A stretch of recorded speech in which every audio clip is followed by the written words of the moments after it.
चलिए, चैप्टर का नाम है सिंगल एंट्री, जिसे हम इनकम्प्लीट रिकॉर्ड्स के नाम से भी जाना जाता है। वैसे आपने ये चैप्टर पढ़ा होगा, 11th में आता था ये। बट बहुत ही छोटा सा टॉपिक आता था इनकम्प्लीट रिकॉर्ड का, जिसमें आप opening capital and closing capital की मदद से प्रॉफिट ढूंढते थे। अब ये चैप्टर में है क्या ना प्रॉब्लम, की आधी अधूरी अकाउंटिंग की हुई होगी, आपको पूरी अकाउंटिंग करनी है। अब इसके लिए आपको कई सारे लेजर्स का आइडिया होना चाहिए, कि जैसे डेटर का अकाउंट कैसे बनता है, क्रेडिटर का अकाउंट कैसे बनता है, कैश बुक में क्या आता है, ट्रेडिंग अकाउंट में क्या आता है, सब कुछ ये है पूरा का पूरा फाइनल अकाउंट के जैसा ही। इसमें at the end of the day हमको ट्रेडिंग भी बनाना होगा, पी एंड एल भी बनाना होता है, और बैलेंस शीट भी बनानी होती है। ठीक है। सो हमारी एग्जाम के अंदर किस तरीके के क्वेश्चन पूछे जाएंगे इसके अंदर, वो मैं आपको कल के वीडियो में बता चुका हूं। आज हम एक बार क्विकली पहले देख लेते हैं कि single entry and double entry के बीच का डिफरेंस क्या है। वहां से फिर हम चैप्टर को स्टार्ट करेंगे।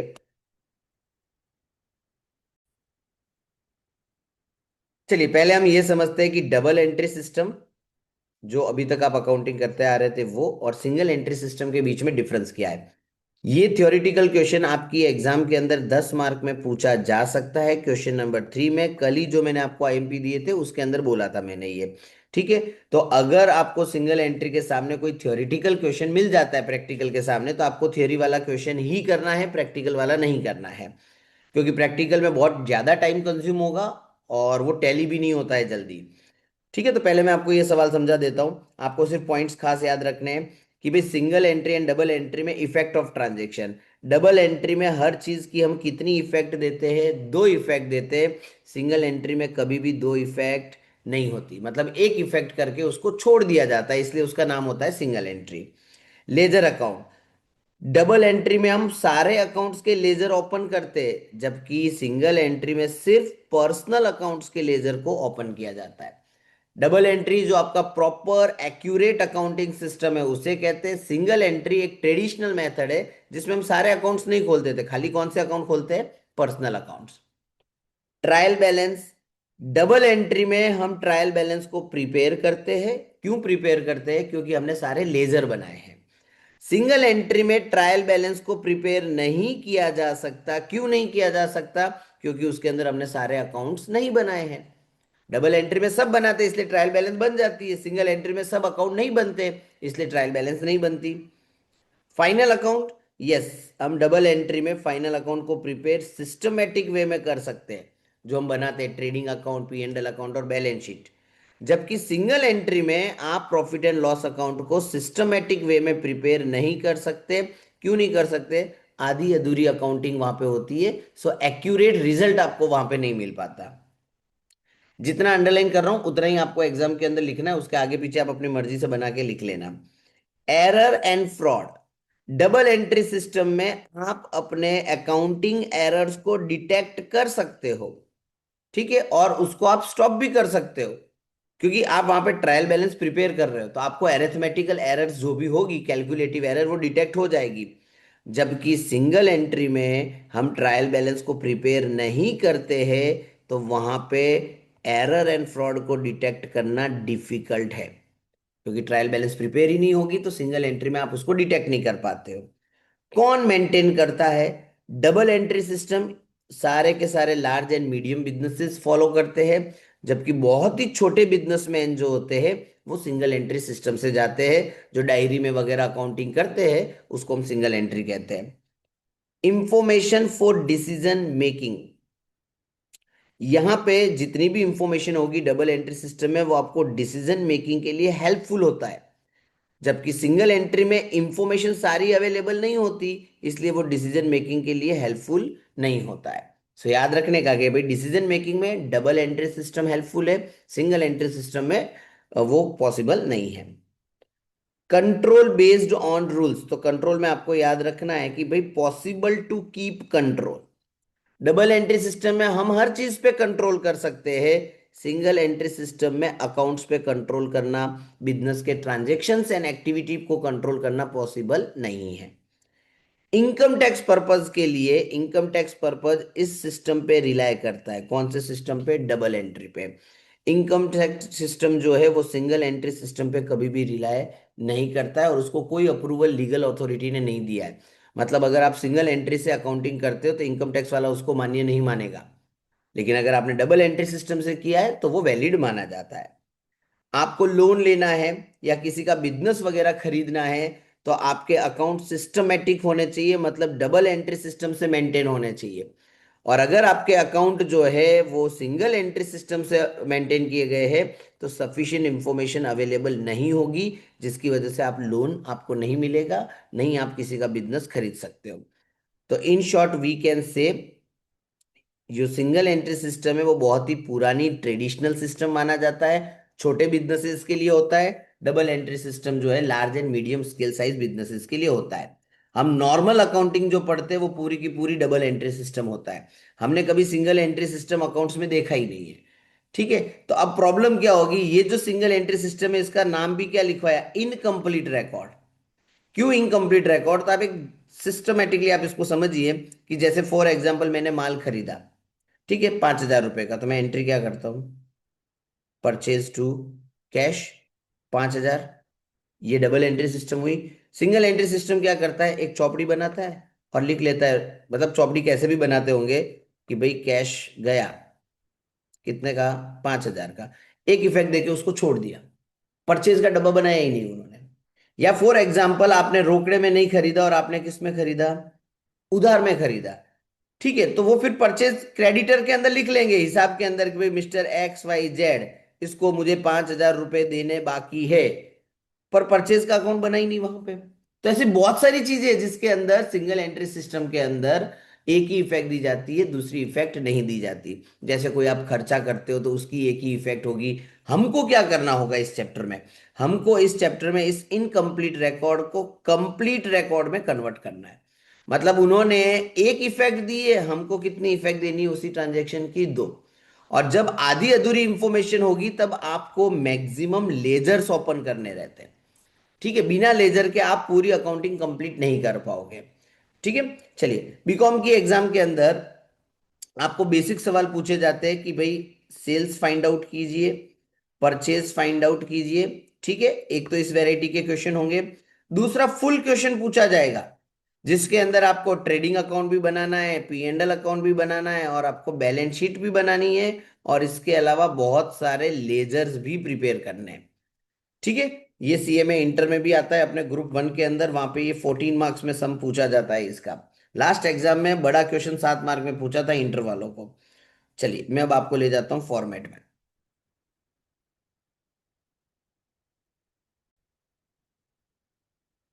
चलिए एक हमारा डेटर का डब्बा कैसे बनता है हम देख लेते हैं। डेटर हमारी असेट होती है। ठीक है, तो असेट का ओपनिंग बैलेंस हम डेबिट साइड लिखेंगे। ये सबसे इंपॉर्टेंट कि भाई साल की शुरुआत में हम डेटर से कितना पैसा मांग रहे थे। फिर हम साल में डेटर्स को माल बेचते हैं वापस उधार में, कि भाई फॉर एग्जाम्पल मैंने किसी को 1 लाख रुपए का माल दिया था। ठीक है, अब उससे 1 लाख रुपए बाकी है तो वो मैंने ओपनिंग बैलेंस में लिख लिया।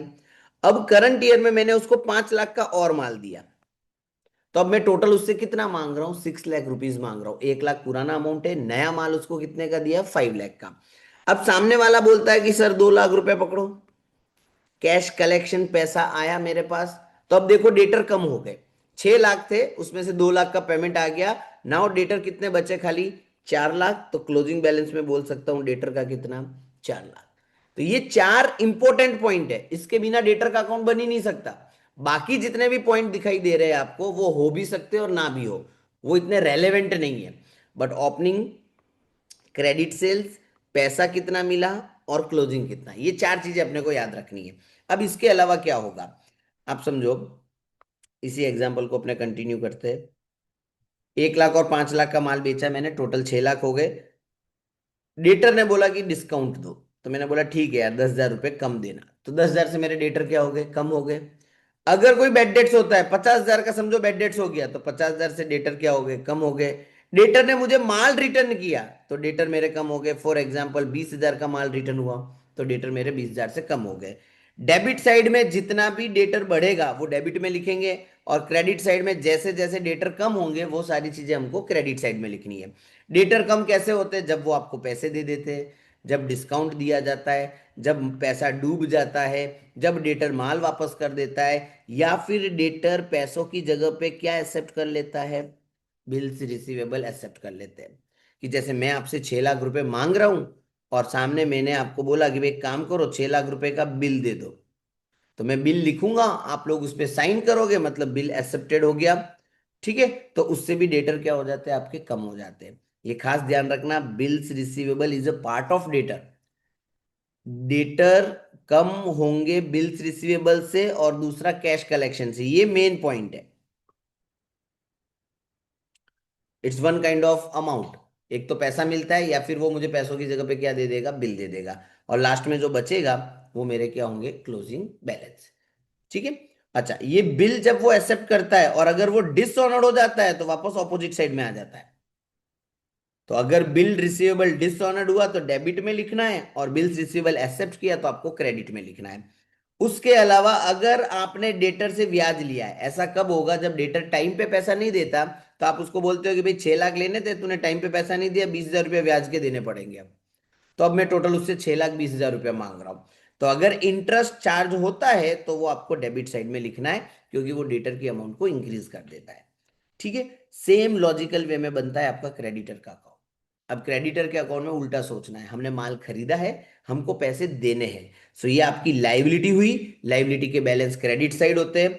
आप ऐसा समझो, आपको किसी को 5 लाख का माल देना था, फिर आपने उससे 4 लाख का माल और खरीद लिया। अब आपको उसको टोटल कितना पेमेंट देना है, 9 लाख रुपीज देने हैं। फिर आपने उसको बोला कि भाई एक काम कर, 3 लाख रुपए पकड़ो अभी। तो 9 लाख में से 3 लाख चले गए तो कितने बचेंगे, ठीक है, 6 लाख रुपीज बचेंगे, वो क्या हो जाएगा, मेरा क्लोजिंग क्रेडिटर। अब इसमें और क्या हो सकता है सर, तो भाई 3 लाख का कैश दिया, उसके साथ में बोलता हूँ चलो 2 लाख का बिल एक्सेप्ट कर लेता हूं मैं। तो अब यहाँ पे मुझे उनको कितना पेमेंट करना है, बाकी कितना रह गया, 4 लाख। अगर मेरा क्रेडिटर मुझे डिस्काउंट देता है कि सर एक काम करो 20,000 कम देना, या फिर मैं उसको कुछ माल रिटर्न कर देता हूं 80,000 का, तो उतने मेरे क्रेडिटर क्या हो जाएंगे, कम हो जाएंगे। तो अब यहाँ पे कितने मेरे क्रेडिटर बचेंगे, 3 लाख के बचेंगे। तो इस तरीके से क्रेडिटर का अकाउंट प्रिपेयर किया जाता है। हाँ, जो बिल पेबल आपने एक्सेप्ट किया है, अगर वो डिसऑनर्ड हो गया तो वो अपोजिट साइड में आ जाएगा। ठीक है। अब जैसे ऊपर हमने डेटर एंड क्रेडिटर का अकाउंट देखा, तो डेटर एंड क्रेडिटर से रिलेट करता है bills receivable and bills payable. अब डेटर के साथ एसोसिएट है रिसीवेबल, रिसीवेबल हमारी असेट होती है, तो ओपनिंग बैलेंस डेबिट साइड में आया। अब आप समझो कि भाई आपके पास पहले से कोई 8 लाख रुपए के बिल पड़े हैं। बिल हमेशा कहाँ से आएंगे, कौन से अकाउंट से आएंगे, याद रखना है हमको, ये डेटर में से ही आते हैं। अब जो डेटर्स है मेरे पास, मैं उनसे पैसे मांग रहा हूँ, डेटर ने बोला कि काम करो, पैसों की जगह 2 लाख का बिल एक्सेप्ट कर लेता हूँ। तो 8 लाख के बिल पहले से पड़े थे, 2 लाख के बिल नवे आ गए, टोटल 10 लाख रुपए मुझे बिल से लेने हैं। और उसमें से फॉर एग्जाम्पल 10 लाख में से 9 लाख रुपए मुझे पास आ गए बिल्स के। तो अभी भी बिल रिसीवेबल कितना बाकी है, 1 लाख, तो वो क्लोजिंग हो जाएगा। अगर जो बिल डेटर ने एक्सेप्ट किए वो डिसऑनर्ड हो गए तो वो यहाँ पे क्रेडिट साइड में आ जाएंगे। ये ऊपर वाले की लेजर पोस्टिंग है। यहाँ पे रिसीवेबल क्रेडिट आया था, यहाँ पे रिसीवेबल कहाँ पे आ जाएगा, डेटर्स बिल्स रिसीवेबल अकाउंट में डेबिट साइड। यहाँ पे आप देख सकते हो कि बिल्स रिसीवेबल डिसऑनर डेबिट हुआ था, यहाँ पे क्या हो गया, वो क्रेडिट हो गया। सेम मैनर में कौन सा अकाउंट बनता है, बिल्स पेबल का अकाउंट। बिल्स पेबल लाइबिलिटी है, सो क्रेडिट साइड में। ठीक है। अब से फॉर एग्जांपल मुझे किसी को 5 लाख रुपए पे करने बाकी है। अच्छा, बिल्स पेबल हमेशा कौन से अकाउंट से डिराइव्ड होगा, क्रेडिटर के अकाउंट से। जो क्रेडिटर होते हैं उसमें से ही बिल्स पेबल बनता है, और अगर बिल्स पेबल बनता है तो क्रेडिटर का अकाउंट कम हो जाता है। हमने क्रेडिटर के अकाउंट में देखा था, यहाँ पे देखो डेबिट साइड में लिखा है बिल्स पेबल, तो बिल्स पेबल के अकाउंट में हमने क्रेडिट साइड में लिखा है, सेम चीज आएगी वहां पे। और अगर बिल्स पेबल डिसऑनर्ड हो जाता है तो क्रेडिटर में क्रेडिट साइड, तो बिल्स पेबल में कौन सी साइड आ जाएगा, वो डेबिट साइड। ठीक है। फिर जो भी बिल्स पेबल का हमने पेमेंट किया उसके बाद क्लोजिंग आ जाता है कि 5 लाख रुपए देने थे, फॉर एग्जाम्पल 2 लाख रुपए पेबल के पे कर दिए, अभी भी 3 लाख रुपए के बिल्स बाकी है। तो ये डब्बे बनाने की जरूरत पड़ सकती है, इसलिए मैंने आपको ये चारों डब्बे अच्छे से पहले समझा दिए। अब एक और चीज जो आपको बनाने की जरूरत पड़ेगी, that is statement of affairs, जिसको हम सस्ती भाषा में कह सकते हैं ओपनिंग बैलेंस शीट। आधी अधूरी अकाउंटिंग है तो आपको ओपनिंग बैलेंस शीट बनाने की जरूरत पड़ सकती है। इसमें आपको सारे असेट एंड लाइबिलिटी के ओपनिंग बैलेंस लिखने हैं, और इसको जब आप क्लोज करोगे तो आपको कौन सी अमाउंट मिलने वाली है, ओपनिंग कैपिटल। क्योंकि जब ओपनिंग कैपिटल मिसिंग होता है तब स्टेटमेंट ऑफ अफेयर्स को प्रिपेयर किया जाता है। आपको इसमें सिंपली डेटा दिया हुआ होगा, सारी डिटेल्स फिलअप कर देनी है, बैलेंस शीट को क्लोज करोगे, डिफरेंस जो होगा उसको हम क्या कहेंगे, ओपनिंग कैपिटल। चलो अब इसी चीज को हम इंप्लीमेंट करके देखते हैं कि किस तरीके से इसका यूज करेंगे हम सिंगल एंट्री सिस्टम के अंदर।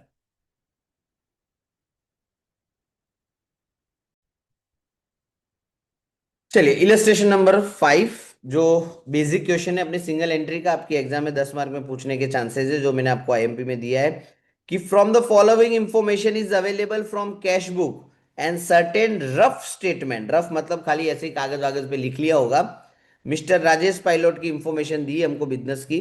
आप देख सकते हो ये ओपनिंग बैलेंस दिए, ये क्लोजिंग बैलेंसेस दिए हुए हैं। फिर ड्यूरिंग द ईयर जो ट्रांजेक्शन हुए उसके बारे में इंफॉर्मेशन अपने को दी है कि डेटर से कितना पैसा मिला, रिसीवेबल से कितना मिला, कैश में माल कितना बेचा, कैश पेड टू क्रेडिटर, ऐसी सारी इंफॉर्मेशन दी है। पूछा क्या है, you are requested to a certain credit purchase and credit sales, उधार में माल कितना खरीदा एंड कितना माल बेचा। तो उसके लिए हम कौन कौन से डब्बे बनाएंगे, एक तो सबसे इंपॉर्टेंट हमारा डेटर का डब्बा, वही से तो मिलेगा क्रेडिट सेल। और जब डेटर बनाना है और क्वेश्चन में बिल्स रिसीवेबल दिया है तो बिल्स रिसीवेबल उसका भाई है, वो भी साथ में बनेगा। एक डब्बा बनेगा हमारा क्रेडिटर का, और क्रेडिटर्स के साथ बनेगा हमारा बिल्स पेबल का डब्बा। तो चलो जो जो इंफॉर्मेशन है उसको पुट करना स्टार्ट करते हैं। डेटर 4875, तो डेटर के अकाउंट में डेबिट साइड 48,000, क्लोजिंग बैलेंस 75,000। और किसके बैलेंस दिए, क्रेडिटर का बैलेंस 31 एंड 52, तो क्रेडिटर के अकाउंट में credit side opening balance 31, closing balance 52,000। Stock in trade, ये opening stock and closing stock है, वो हमारे चारों लेजर में कहीं आने वाला नहीं है। फिर बिल्स रिसीवेबल 2,000 और 5,000, तो रिसीवेबल का भी देखो डब्बा बनाया हमने, तो ओपनिंग बैलेंस 2,000 और क्लोजिंग बैलेंस 5,000। पेबल की भी अमाउंट दी है 3,000 एंड 4,000, तो पेबल का भी डब्बा बनाएंगे, 3,000 ओपनिंग बैलेंस, क्लोजिंग बैलेंस 4,000। अब जो ट्रांजेक्शन हुए उसकी इफेक्ट देनी है और कुछ नहीं करना है। अब आप समझो रोकड़ा मिला डेटर से 5,41,000 का, कहाँ लिखेंगे, डेटर से पैसा मिला तो डेटर के अकाउंट में क्रेडिट साइड, 5,41,000 हमको रिसीव हो गए। चलो और क्या दिया है, तो लिखा cash received from bills receivable, तो अब बिल्स रिसीवेबल से पैसा आया तो बिल्स रिसीवेबल में क्रेडिट साइड कैश कितना मिला है, 47,000। चलो फिर क्या बोला है, रोकड़े में माल बेचा। अच्छा जो माल हमने रोकड़े में बेचा है वो ना ही डेटर में आएगा ना ही रिसीवेबल में आएगा, क्योंकि उसका तो डेटर से कोई लेना देना ही नहीं ना, आपने रोकड़े में बेच दिया। जो माल आप रोकड़े में बेचते हो उसमें तो डेटर आता ही नहीं है। फिर लिखा है कैश पेड टू क्रेडिटर, क्रेडिटरों को पेमेंट किया, तो पैसा गया क्रेडिटर के अकाउंट में, डेबिट साइड लिखूंगा टू बैंक 4,36,000, क्रेडिटरों को हमने पैसा दे दिया।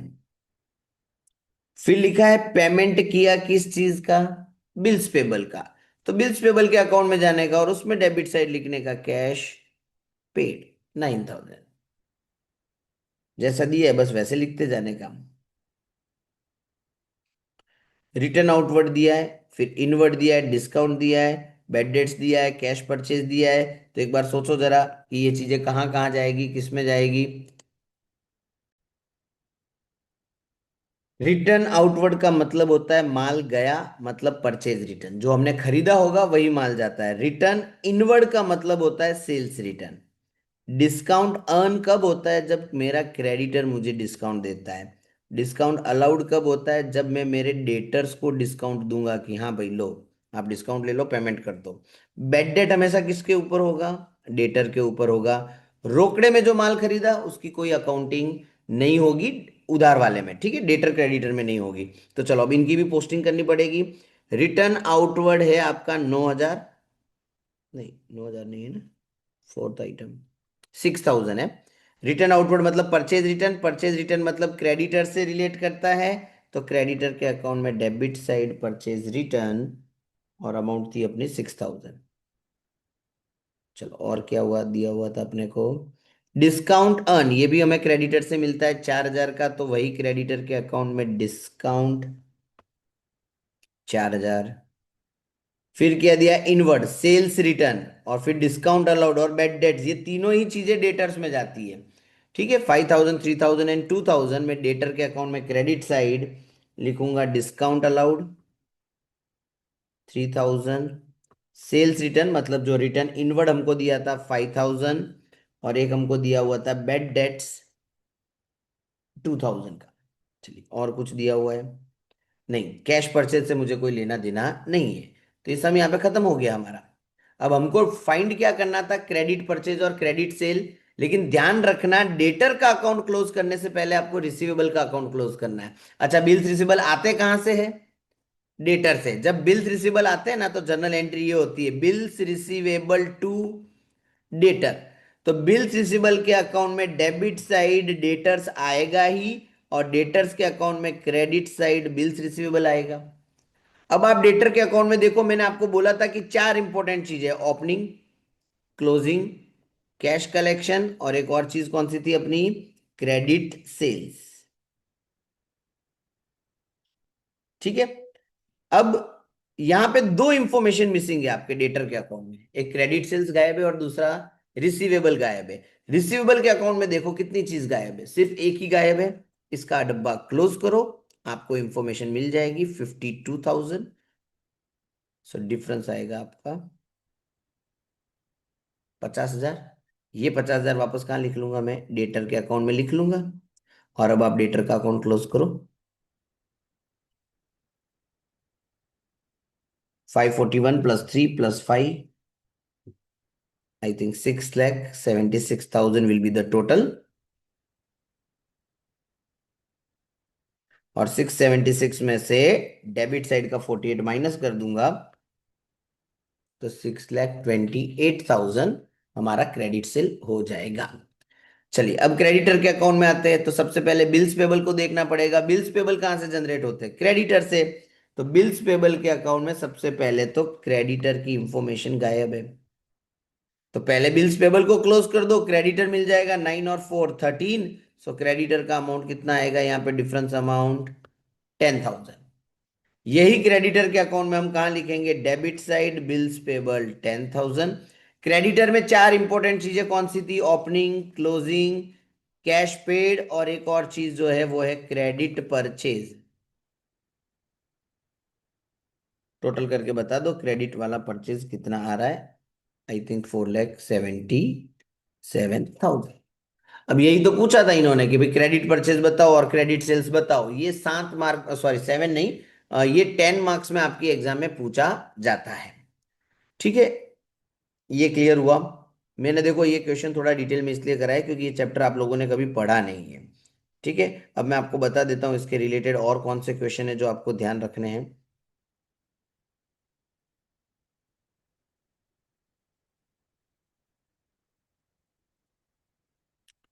एक 16 नंबर का क्वेश्चन था जिसके अंदर भी आपको क्या पूछा था कि total purchase and total sales आपको फाइंड आउट करना है श्री सिद्धार्थ का। ठीक है, जिसके अंदर आप देख सकते हो डेटर दिया है, क्रेडिटर दिया है, रिसीवेबल दिया है, पेबल दिया है, मतलब चारों के डब्बे बनाएंगे, चारों के ओपनिंग एंड क्लोजिंग बैलेंस को हम लिख लेंगे। उसके बाद नीचे जो ट्रांजेक्शन्स दिए हैं उसको आपको क्या करना रहेगा, खाली वहां पे आपको उसकी एंट्री करनी रहेगी। तो आप मुझे बताना कौन सी एंट्री कहाँ आएगी। कैश रिसीव्ड फ्रॉम डेटर्स, ये डेटर के अकाउंट में कौन सी साइड आता है, क्रेडिट साइड पैसा आया। डिस्काउंट अलाउड टू डेटर, ये भी डेटर के अकाउंट में क्रेडिट साइड आ जाएगा। बैड डेट्स डेटर के अकाउंट में credit side. Expenses paid on behalf of debtor, आपने डेटर्स के बिहाफ पे कुछ खर्चे पे किए, तो इसके बारे में आप सोचो कहां पे जाएगा ये। तब तक बाकी का देख लेते हैं, ये नया पॉइंट है, अच्छा पॉइंट है ये। गुड्स रिटर्न बाय डेटर, ये सेल्स रिटर्न हुआ डेटर के अकाउंट में, again credit side. Goods return to creditor, ये अपना परचेज रिटर्न हुआ, तो क्रेडिटर के अकाउंट में debit side. Cash paid for bills payable, आपने बिल्स पेबल का पेमेंट किया तो वो आपका आएगा बिल्स पेबल के अकाउंट में debit side. Cash received against receivable, bills receivable के अकाउंट में क्रेडिट साइड, पैसा आ रहा है। कैश पेड टू क्रेडिटर, पैसा जा रहा है क्रेडिटर के अकाउंट में डेबिट साइड। रोकड़ा खरीदा, उसकी इफेक्ट तो हम कहीं पे भी नहीं देंगे। और नीचे लिखा है कि जो नेट कैश सेल से वो आपका कितने परसेंट होने वाला है, 20%। ठीक है, तो ये बेसिक अपना क्वेश्चन है। अच्छा, expenses paid on behalf of debtor, ये कहाँ पे लिखेंगे हम? हमने डेटर्स के बिहाफ पे कोई खर्चा किया तो हमको तो डेटर से वसूल करने पड़ेंगे ये। तो ये डेटर के अकाउंट में कौन सी साइड लिखना है तुमको? Debit side. ठीक है, जैसे इंटरेस्ट नहीं बताया था कि हम डेटर से वसूल करते हैं, इन द सेम मैनर में ये वो खर्चा है। फिर आप अपने अकाउंट क्लोज करोगे, डेटर्स का क्लोज करने से पहले किसको क्लोज करना होगा? रिसीवेबल को। और क्रेडिटर का अकाउंट क्लोज करने से पहले किसको क्लोज करेंगे हम? पेबल को। ठीक है, फिर इन दोनों का जो डिफरेंस आता है वो हम डेटर और क्रेडिटर में लिखते हैं, जैसा प्रीवियस क्वेश्चन कराया था वैसे ही आपको करना रहेगा। तो ये क्वेश्चन आप एक बार अच्छे से कर लो। 16 मैंने आपको बता दिया है कौन कौन सी चीज कहाँ कहाँ जाती है, नीचे उसके आंसर की भी दिए हुए, सो आप वेरीफाई भी कर पाओगे। फिर भी कोई डाउट हो तो आप मुझे पूछना। अब सिंगल एंट्री में एक दिन में आप इससे ज्यादा तो कर नहीं पाओगे, तो मैंने आपको दो बेसिक क्वेश्चन आपको करवा दिए। जरूरी नहीं है कि यही क्वेश्चन आपकी एग्जाम में आए। ठीक है, अगर आवे तो होगा इसी के रिलेटेड वाले टॉपिक ही होंगे। ओके, और किसी को अभी भी ऐसा है कि नहीं सर सिंगल एंट्री डिटेल में करना है, तो आप लोग मुझे मैसेज कर देना, मैं आपको डिटेल वाला वीडियो सिंगल एंट्री के दे दूंगा। ठीक है, पर वो टाइम कंज्यूमिंग होंगे, एक आध वीडियो से काम नहीं चलेगा, चार पांच वीडियो आपको देखने पड़ेंगे, तब जाके आपको ये चैप्टर समझ में आएगा। हाँ, बट जो स्टार्टिंग पॉइंट है परचेज और सेल वाला, वो यहाँ पे कंप्लीट हो जाता है, उसमें सब कुछ यहाँ पे कवर हो गया है अपना। ठीक है, तो ये यूनिट 3 जो सिंगल एंट्री है वो हमने कंप्लीट किया। खास एक तो आप ये थियोरेटिकल क्वेश्चन करके जाना, double entry and single entry का डिफरेंस। उसके बाद जो मैंने ये बेसिक क्वेश्चन आपको कराया जिसमें हमने credit purchase credit sale find out किया। और सेम क्वेश्चन जो अभी मैंने आपको बोला क्वेश्चन नंबर 16 है आपकी बुक का, उसमें भी आपको वही करना है, परचेज एंड सेल फाइंड करना है। ठीक है, चलिए फिर अब यूनिट 4 जो आपका एनपीयू है वो उसके ऊपर अपने थोड़ी देर में चर्चा करते हैं।